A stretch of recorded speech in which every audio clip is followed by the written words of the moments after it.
ایک شہر میں جہاں اونچی اونچی بلڈنگز، بزی سڑکیں اور ماڈرن لائف کا جال بچھا ہوا تھا، وہاں ایک فیملی رہتی تھی۔ اس فیملی میں فادر، مدر اور 2 بچے شامل تھے، جو ایک نئے مکان کی تعمیر کا خواب دیکھ رہے تھے۔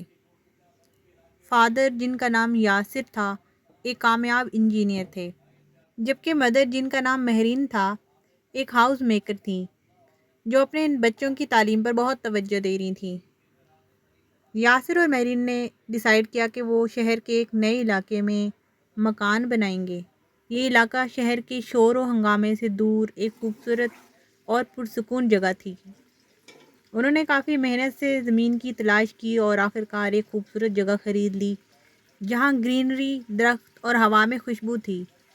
جب مکان کی تعمیر کی بات آئی تو یاسر نے فوراً پلان بنانا شروع کر دیا، جو ماڈرن طرز کے مطابق ایک بڑا اور خوبصورت گھر بنانا چاہتا تھا۔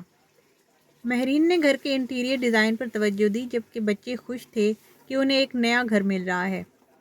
مکان کی تعمیر سے پہلے یاسر نے اپنے دوستوں اور باقی لوگوں سے مشورہ کیا۔ ایک دن اس کے ایک دوست نے کہا، یاسر، کیا تم نے جانور ذبح کرنے کے بارے میں سوچا؟ یہ ایک پرانی روایت ہے جو دوسری مخلوقات کو خوش کرنے کے لیے ضروری ہے۔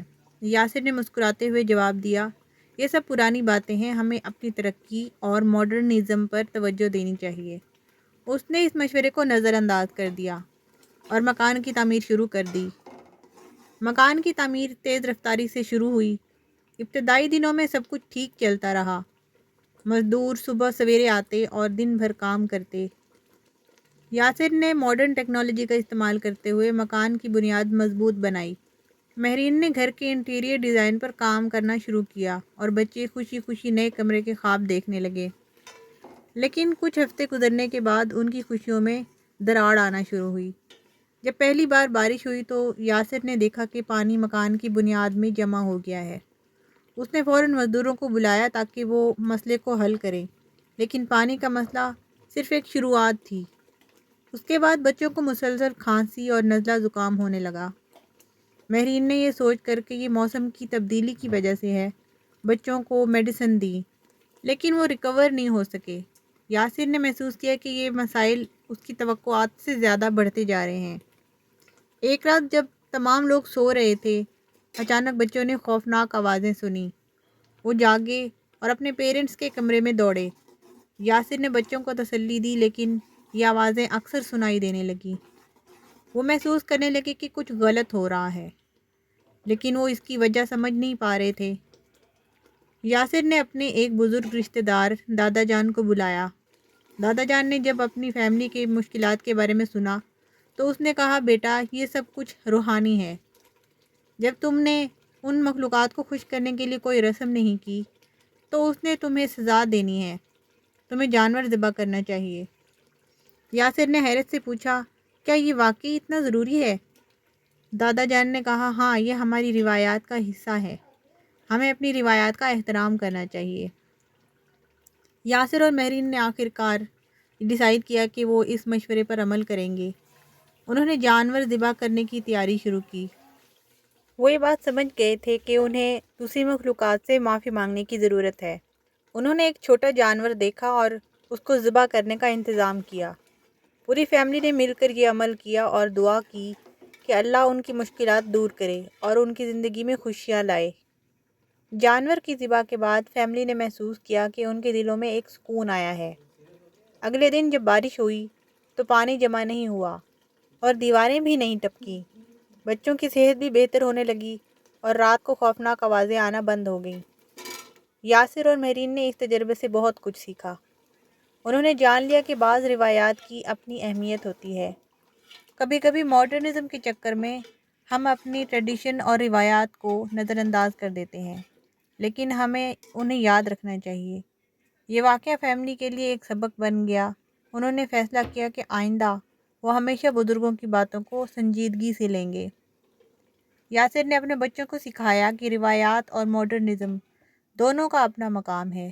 مکان کی تعمیر مکمل ہوئی اور وہ اس نئے گھر میں خوشی خوشی شفٹ ہو گئے۔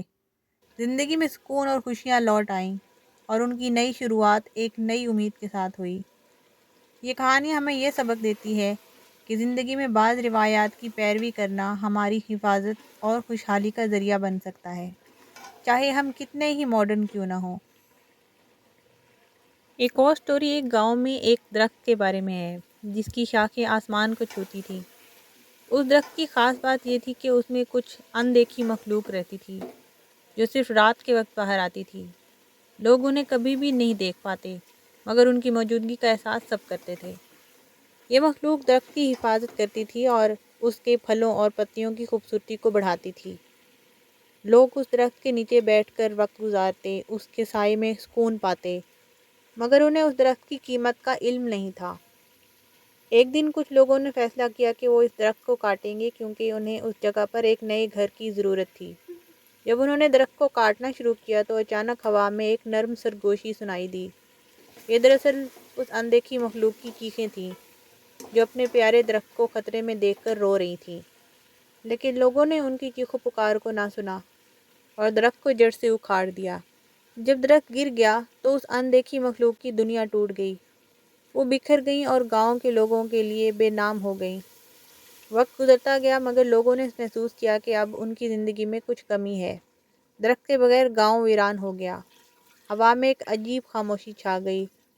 پھل اور پھول تو غائب ہو گئے مگر سب سے زیادہ خالی پن اس سکون کا تھا جو درخت کے نیچے بیٹھ کر ملتا تھا۔ آخرکار لوگوں کو اپنی غلطی کا احساس ہوا۔ انہوں نے فیصلہ کیا کہ وہ نئے درخت لگائیں گے اور ان کی حفاظت کریں گے۔ اس بار وہ اس بات کا خیال رکھیں گے کہ کسی بھی درخت کی اہمیت کو کم نہ کریں۔ اس سٹوری سے ہمیں یہ سبق ملتا ہے کہ درختوں اور قدرتی وسائل کی قدر کریں، کیونکہ وہ نہ صرف ہماری زندگی کا حصہ ہیں بلکہ ان کی موجودگی سے ہی ہم میں سکون اور خوشی آتی ہے۔